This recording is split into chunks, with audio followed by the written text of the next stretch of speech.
Hello বন্ধুরা, কেমন আছো সবাই? আমি তো ভালো আছি।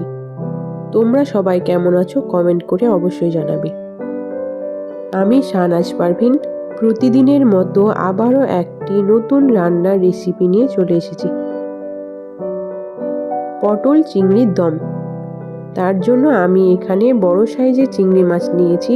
আপনারা চাইলে মিডিয়াম সাইজের চিংড়ি মাছ দিয়েও বানাতে পারেন। প্রথমে চিংড়ি মাছটাকে ভালো করে ধুয়ে নিতে হবে। মাথার খোসাটা ছাড়িয়ে নিয়েছি আমি, লাজাটাও কেটে নিয়েছি। শিরদাঁড়ার যে সুতোর মতো নোংরাটা থাকে সেটাকেও ভালো করে পরিষ্কার করে নিয়েছি। তারপর কড়াইতে সামান্য পরিমাণ সরিষার তেল দিয়ে মাছগুলোকে ভালো করে ভেজে নিতে হবে। খুব বেশি করে চিংড়ি মাছ ভাজবো না, তাহলে আবার চিংড়ি মাছটা শক্ত হয়ে যাবে। শক্ত হয়ে গেলে খেতে খুব একটা ভালো লাগবে না। মাছগুলো ভাজা হয়ে গেলে কড়াইতে আরও কিছুটা পরিমাণ সরিষার তেল দিয়ে সামান্য পরিমাণ হলুদ, সামান্য পরিমাণ লবণ দিয়ে আলু পটলগুলোকে ভালো করে ভেজে নেব।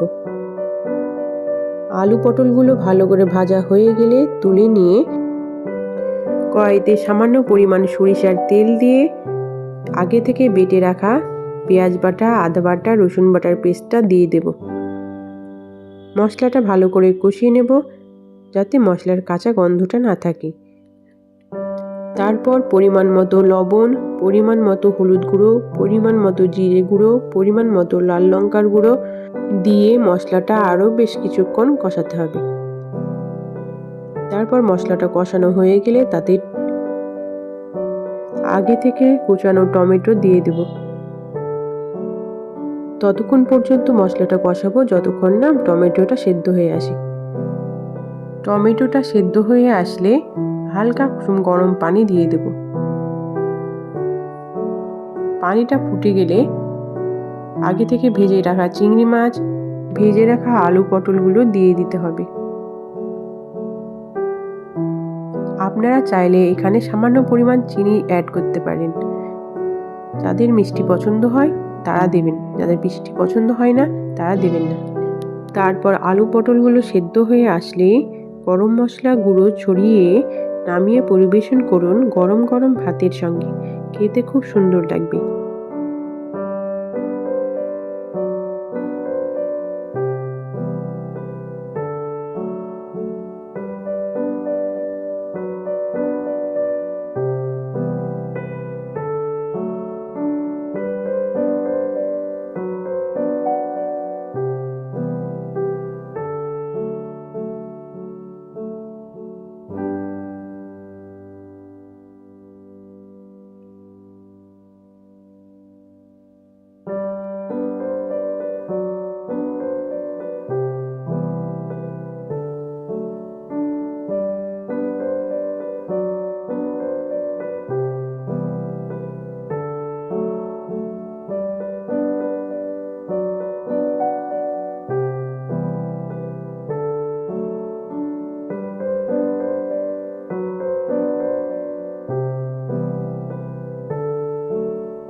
ভিডিওটি ভালো লাগলে লাইক, কমেন্ট, শেয়ার, সাবস্ক্রাইব করতে ভুলবেন না। আমার YouTube channel Preeti world, Facebook page Shahnaz Parvin.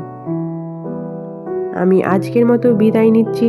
আবারও দেখা হবে নতুন একটা রান্নার রেসিপি নিয়ে।